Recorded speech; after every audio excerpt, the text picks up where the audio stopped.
Tema 8. Acción colectiva. Se considera que un miembro de un grupo participa en una acción colectiva siempre que éste actúe como representante de dicho grupo y la acción que lleve a cabo tenga como objetivo la mejora de las condiciones del grupo como un todo. Desde la teoría de la identidad social, esta conceptualización refleja un caso específico de conducta intergrupal que busca estratégicamente la mejora de la posición del endogrupo. Van Sommeren afirma que la acción social abarca las acciones de los miembros de grupos desfavorecidos que buscan cambiar sus condiciones, al igual que aquellas conductas realizadas por miembros de los grupos favorecidos destinados a apoyar grupos desfavorecidos o respaldar un mayor grado de justicia social. Mientras que Becker indica que acción colectiva supone cualquier acción que promueva los intereses del endogrupo desfavorecido o se lleve a cabo por solidaridad política. Esta no siempre tiene como objetivo la búsqueda de más poder o estatus por parte de un grupo. Etapas en el proceso de movilización. De forma previa a la participación en cualquier acción de carácter colectivo, las personas pasan por distintos estadios motivacionales. Clandermans describe 4 pasos. Primer paso, de carácter actitudinal. Los individuos se convierten o no en simpatizantes del movimiento social. Es importante que en esta fase se dé una interpretación compartida de los motivos para actuar, quién debe actuar y cómo. Cuanto más exitoso sea el acuerdo alcanzado respecto a la necesidad de la movilización, mayor será el grupo de simpatizantes. Segundo paso. Las personas se convierten en blanco de los intentos de movilización del movimiento social, estableciéndose redes de reclutamiento, por ejemplo, por Twitter o Facebook o cualquier otra red social. Tercer paso. La motivación se dirige a la participación en actividades específicas, poniéndose en marcha esfuerzos de influencia social por parte del movimiento. Y cuarto paso. Superación de las barreras que dificulten la participación real de carácter económico por falta de tiempo. El resultado neto es que una parte pequeña de la población es la que participa en las protestas. El carácter normativo o no normativo de la protesta. En los 90 se estableció la diferenciación entre formas de acción colectivas, normativas y no normativas. Las normativas se ajustan a las normas convencionales del sistema social en sentido amplio, mientras que las no normativas no lo hacen así. Así, aquellas protestas que de alguna forma rompan las reglas establecidas se perciben de distinta forma que aquellas que se conforman a ellas y que se legitiman dentro del sistema. Wright subraya que mientras las acciones normativas dan apoyo al orden social existente, las no normativas transmiten un mensaje a los miembros del endogrupo, exogrupo y terceros de que perciben el orden social actual como ilegítimo e injusto. Los actores de estos compartimientos asumen más riesgos de recibir una contestación vigorosa por parte del sistema social. El renovado interés por las multitudes, la multitud como fuente de autorrealización colectiva. Loveland define multitud como una colectividad cuyos miembros están en presencia mutua, inmediata y cara a cara. Para Forsyth es una reunión temporal de individuos que comparten un foco común de intereses o de interés. Una distinción clave recogida por Hopkins y Reicher. Hopkins y Reicher es la que diferencia entre multitud física y multitud psicológica. La multitud física refleja aquellas situaciones en las que un gran número de personas coexisten en un espacio y momento determinados a pesar de estar juntas cada persona mantiene su sentido de identidad personal. Y la multitud psicológica. Los individuos se perciben unos a otros como pertenecientes a un grupo social y experimentan un sentimiento de identidad compartida. Por ejemplo, los seguidores de un equipo de fútbol. El paso de la multitud física a la psicológica es dinámico y puede ser muy rápido. Desde la psicología ambiental se ha explicado la respuesta de las personas cuando están rodeadas por otros en una aglomeración mediante el concepto de espacio personal. Cuando una persona siente que su zona de espacio personal es ocupada, experimentará una emoción negativa, interpretándolo como una invasión física por parte de las otras personas. Esta perspectiva es útil para explicar situaciones donde la proximidad física es evitada o se experimenta de forma desagradable, pero no explica el caso contrario. Desde la teoría de la categorización del yo, se afirma que contamos con múltiples identidades sociales, más o menos salientes en función del contexto. Nuestra respuesta ante la proximidad física de otros variará en función de la proximidad psicológica con aquellas personas que comparten el espacio con nosotros. Así, cuando estamos junto a aquellos que percibimos como una extensión de nosotros, que sería el endogrupo, disfrutamos de su proximidad física. Sin embargo, cuando estamos con aquellos considerados como los otros, deseamos mantener una distancia física que refleje la distancia psicológica. Según Hopkins y Reicher, cuando las personas forman una multitud psicológica, experimentando un sentido de identidad grupal, ocurren 3 transformaciones. Una transformación que es de carácter cognitivo, se deja de actuar en función de sus creencias para hacerlo sobre la base de normas compartidas, priorizándose lo valioso desde una perspectiva grupal.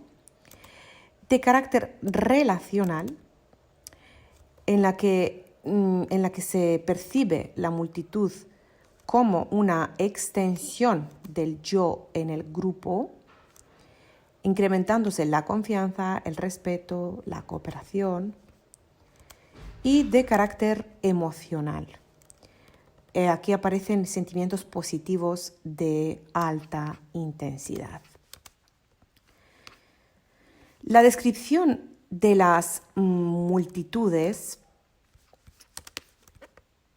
como masas o turbas se asociaba con su patologización, utilizándose la terminología médica para definir y explicar el comportamiento social. De esta forma, el surgimiento de algunos movimientos sociales se diagnosticaba como enfermedades a erradicar. En este contexto, según Reicher, la naturaleza de la masa obrera era una cuestión de preocupación pública, apareciendo por un lado un sesgo político de hostilidad hacia el nuevo grupo social y por otro un sesgo de perspectiva, un sesgo político y un sesgo de perspectiva, ya que se percibía al movimiento obrero desde fuera, no valorándose las causas que podían motivar sus posibles protestas. Este ha sido Reicher. Según él, tenemos estos 2 sesgos, en el sesgo político y el sesgo de perspectiva. Le Bon, en su obra La psicología de las masas, identificó 3 mecanismos centrales de las masas: inmersión, pérdida o desaparición del yo a través del anonimato en la multitud; contagio, proceso de influencia social acrítico que permite que cualquier idea o sentimiento se difunda sin control a través de la multitud; y el estado hipnótico, que permite que el contagio ocurra. Esto es según Le Bon, ¿vale? En su obra La psicología de las masas, que identifica estos tres mecanismos dentro de las masas: inmersión, contagio y estado hipnótico. Inmersión, contagio y estado hipnótico, según Le Bon. Así, según este autor, según Le Bon, desaparece la conciencia individual en la masa. Se forma una mente colectiva y la aglomeración forma un único ser, sujeto a la ley de la unidad mental de la masa. La ley de la unidad mental de la masa. Según Scott y Drury, el error fundamental de los teóricos de las masas es interpretar que el comportamiento de la multitud se debe a la ausencia del yo consciente racional, cuando las evidencias apuntan a que la dinámica de la multitud es explicable en términos de la saliencia de una determinada identidad social o colectiva. Saliencia de una determinada identidad social o colectiva. Estos han sido Scott y Drury. La persistencia del irracionalismo, la desindividuación. La teoría de la desindividuación explica el surgimiento de las conductas extremas no normativas en los grupos a través de variables antecedentes como el anonimato, el formar parte de grupos grandes y la reducción de la autoconciencia. Así, para Festinger, Pepitone y Newcomb, en las multitudes las personas no se sienten observadas por otros, lo que provoca la aparición de conductas que, en otras circunstancias, serían inhibidas. El anonimato facilita la aparición de un estado de desindividuación que causaría un incremento en el número de comportamientos antinormativos. Estos han sido Festinger, Pepitone y Newcomb. Festinger, Pepitone y Newcomb. Zimbardo consideraba que la desindividuación no solo se trataría de un efecto de carácter grupal, sino que podría aplicarse a otros niveles como el interpersonal o el individual, ayudando a explicar fenómenos como el suicidio o el asesinato. Un cambio de perspectiva. Modelo de identidad social de los efectos de la desindividuación. SIDE.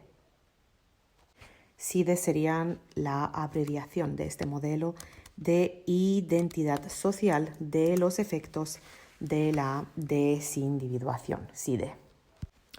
Reicher formalizó de forma teórica el modelo SIDE, Social Identity Model of the Individuation Effects, de su nombre en inglés, de ahí viene SIDE, que recoge dos elementos básicos, ¿vale? Este modelo de Reicher recoge dos modelos básicos. Las manipulaciones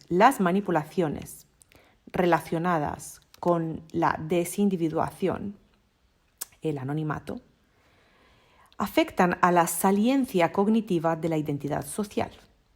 La inmersión en el grupo y la ausencia de personalización provocan un incremento de la identificación con dicho grupo y la adhesión a los estándares asociados con la categoría social. Y el segundo elemento básico de esta teoría, de Reicher, SIDE, dice que las dichas manipulaciones también poseen efectos estratégicos como la habilidad del grupo para expresar su identidad social frente al exogrupo opuesto. Cuando los individuos no son identificables para el exogrupo, se maximizará su capacidad para competir con dicho exogrupo. Estas condiciones son las que resultan de la participación en multitudes. Son un lugar idóneo donde los miembros de los grupos pueden expresar su interpretación de la realidad social sin temor a ser censurados por otros.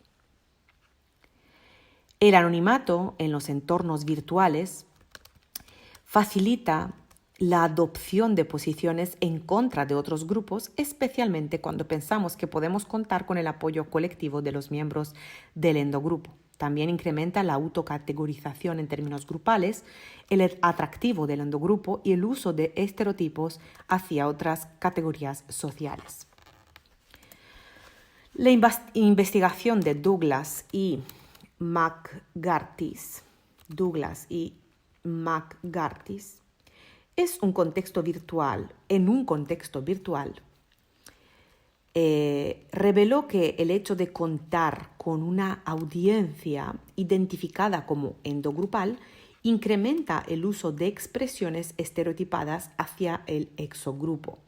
Igualmente, las redes sociales son un contexto ideal para la afirmación de la identidad de grupo, las interacciones entre sus miembros. El modelo elaborado de identidad social, ESIM. Esa sería la abreviación, ESIM, modelo elaborado de identidad social. La irracionalidad de las multitudes no es más que un mito. Las personas no se disuelven en las multitudes, sino que su autocategorización deja de ser individual para ser grupal. A partir de ese momento, el marco de referencia será las normas endogrupales. Si estas normas prescriben posibles acciones pacíficas o violentas como medios legítimos para lograr alguna meta de cambio social, se pondrán en marcha en línea con los intereses del grupo. La perspectiva de la identidad social dio un impulso al estudio de las multitudes, específicamente de las multitudes en protesta. Sin embargo, Reicher describe la necesidad de estudiar las protestas no solo retrospectivamente, sino también longitudinalmente. El estudio de las protestas debe ser, por tanto, de carácter intergrupal. Por otro lado, siguiendo a Drury y Reich, podemos identificar un patrón común en muchas de las multitudes que acaban en disturbios. 1. Comienzan con una multitud heterogénea donde la mayoría de los individuos se identifican como moderados que quieren expresar su forma de ver las cosas a las autoridades. Una minoría de ellos, sin embargo, están más radicalizados y ven a estas autoridades como antagonistas. 2. Los miembros de la multitud, por el contrario, son percibidos como un grupo homogéneo y peligroso por parte de las autoridades. 3. Esto empuja a los miembros moderados de la multitud hacia la radicalización. Y 4. El conflicto se escala y crece en intensidad. Estos serían los patrones comunes de las multitudes que acaban en disturbios según Drury y Reich.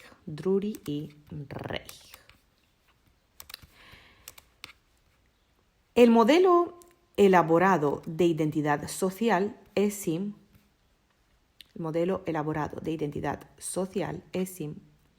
del conflicto en las multitudes, pretende dar respuesta a cómo es posible que las personas que entran a formar parte de una multitud con un sentido de identidad determinado emerjan de ella con una identidad diferente. Según este modelo, el desarrollo de las protestas se puede explicar en términos de ciertas condiciones y dinámicas clave. Las condiciones necesarias son: Una asimetría en las representaciones categoriales entre los participantes en la multitud y el exogrupo, mientras los manifestantes entienden las formas de expresar su protesta como legítimas y legales, la policía las define como una amenaza para el orden público. Y otra condición necesaria para que se dé este tipo de protestas es una asimetría en cuanto a las relaciones de poder. Tanto la policía como exogrupo es capaz de imponer aquellas prácticas que consideran legítimas al endogrupo.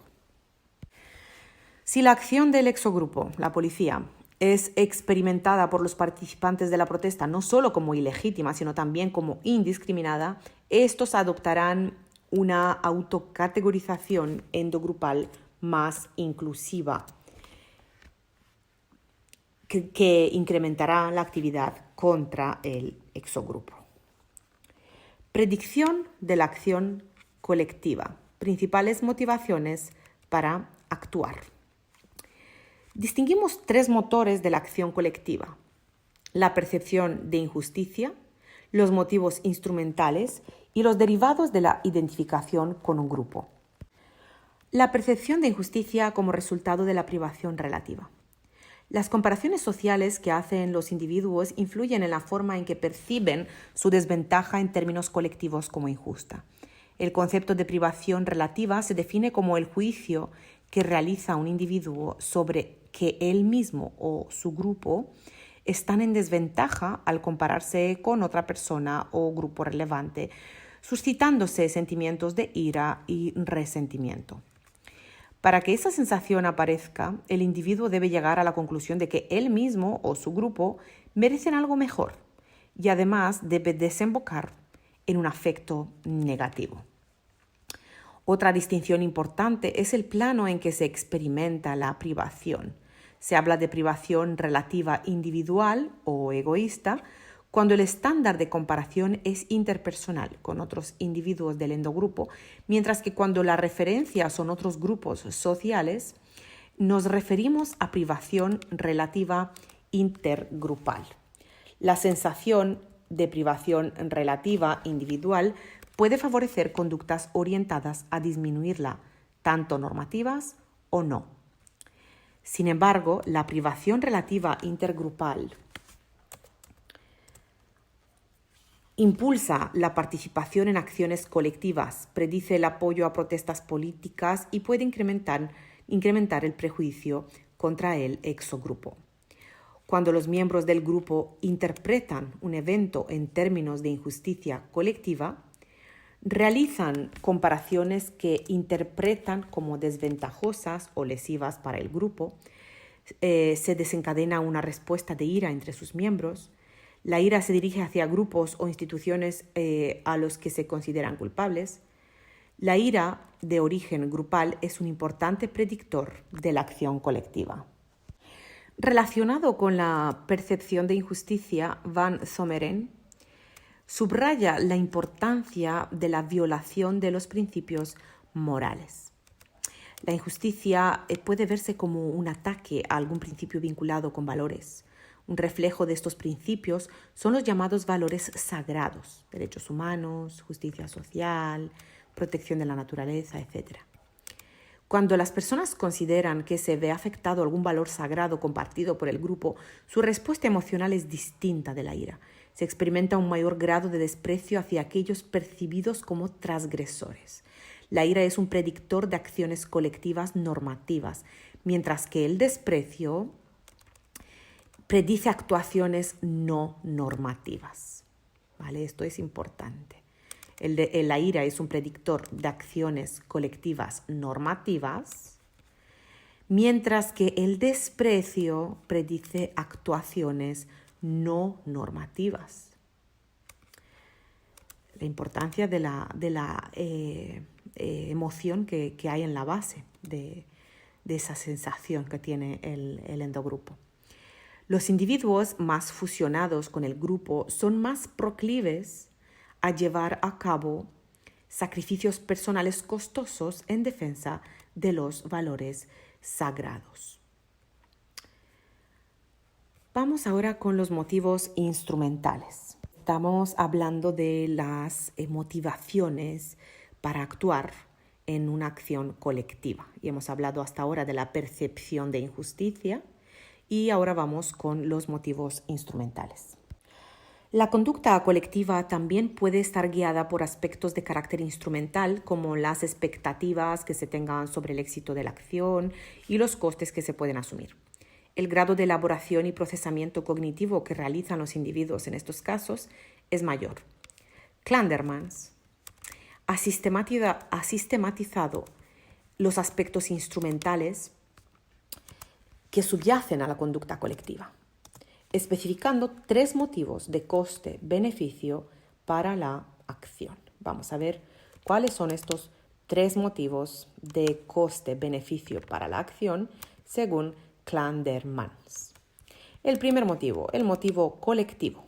El motivo colectivo tiene que ver con el valor que posee la meta instrumental de la acción colectiva para el individuo y las expectativas sobre el grado en que dicha acción puede lograrlo.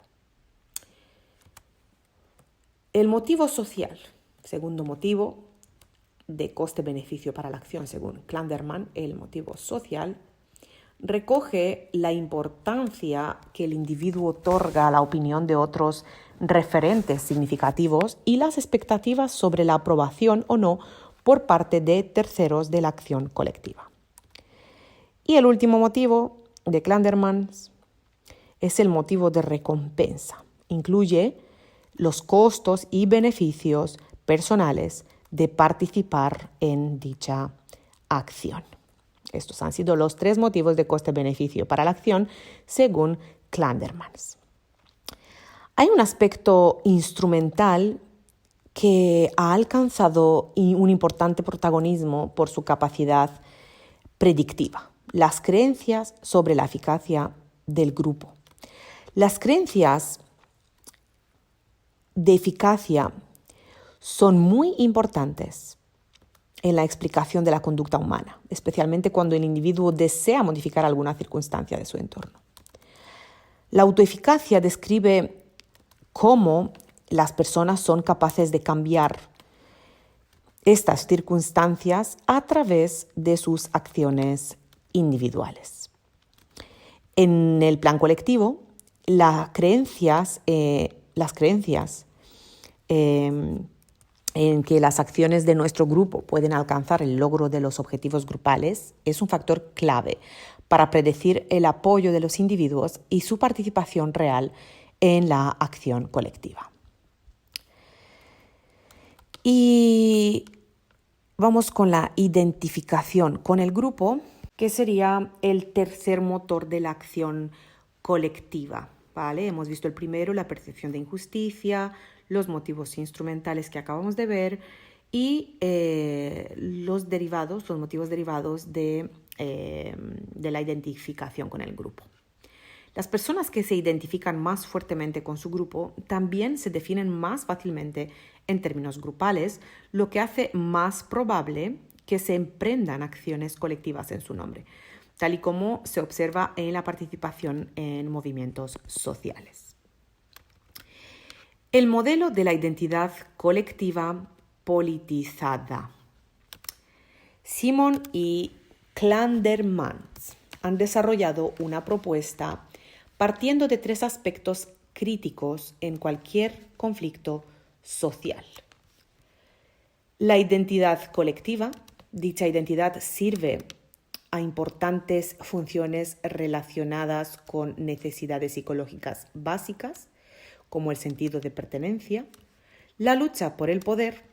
El poder describe un tipo de relación social en la que una de las partes posee la habilidad de imponer su voluntad en otra para lograr unos resultados deseados. Las asimetrías de poder son una intensa fuente de conflicto intergrupal. Y el contexto societal. Las luchas tienen repercusiones en un contexto societal más amplio. Vale, este es el modelo de la identidad colectiva politizada según Simon y Clandermans. Simon y Clandermans. Para Simon y Clandermans, la identidad colectiva politizada puede entenderse como una forma de identidad colectiva que subyace a las motivaciones explícitas de los miembros de los grupos para implicarse intencionalmente en las luchas de poder. El surgimiento de esta identidad se desarrolla así. Primero, el grupo toma conciencia del sufrimiento de algún tipo de injusticia. Después, un enemigo externo es culpado por los agravios, solicitándole compensación. Después, un tercer paso, la lucha por el poder continuará hasta que las compensaciones no sean satisfechas. Hasta que las compensaciones sean satisfechas, diría yo. Y en cuarto lugar, si en el curso de este conflicto el grupo busca ganarse el soporte de agentes más poderosos o el público en general, la identidad colectiva se politizará plenamente. ¿Vale? Estos son, según Simon y Clandermans, son los pasos para que surja una identidad. ¿Vale? El surgimiento de esta identidad colectiva politizada, según Simon y Clandermans. Hemos visto estos 4 pasos para que una identidad colectiva politizada se desarrolle. El modelo de identidad social de la acción colectiva, SIMCA, serían las iniciales, la abreviación. El modelo de identidad social de la acción colectiva, SIMCA. La propuesta teórica del SIMCA, de este modelo de identidad social de la acción colectiva, se fundamenta en el procesamiento de casi 200 muestras de diferentes estudios, contando con más de 100.000 participantes, siendo la identidad social la percepción de injusticia y la eficacia grupal sus componentes fundamentales. Los investigadores diferenciaron distintos tipos de variables asociadas con el contexto y metodología de cada investigación. Existencia de una identidad politizada versus no politizada.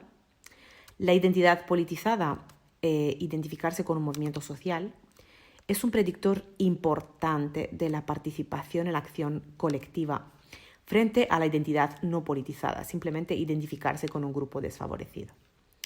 Luego está la tipología estructural o incidental de la desventaja. Cuando los perjuicios que percibe el grupo se relacionan con alguna situación concreta, se denominan incidentales. Por otro lado, las desventajas de carácter estructural están más arraigadas en el sistema social, discriminación hacia las mujeres.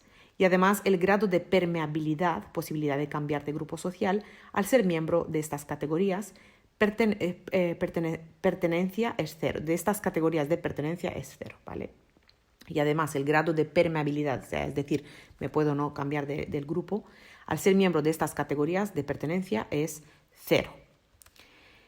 Carácter afectivo y no afectivo de la injusticia.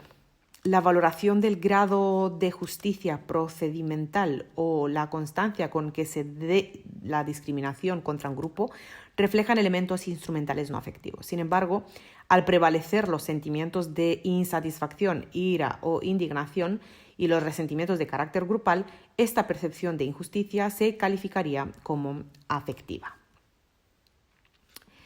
Este ha sido el modelo de identidad social de la acción colectiva, SIMCA, que seguimos con él.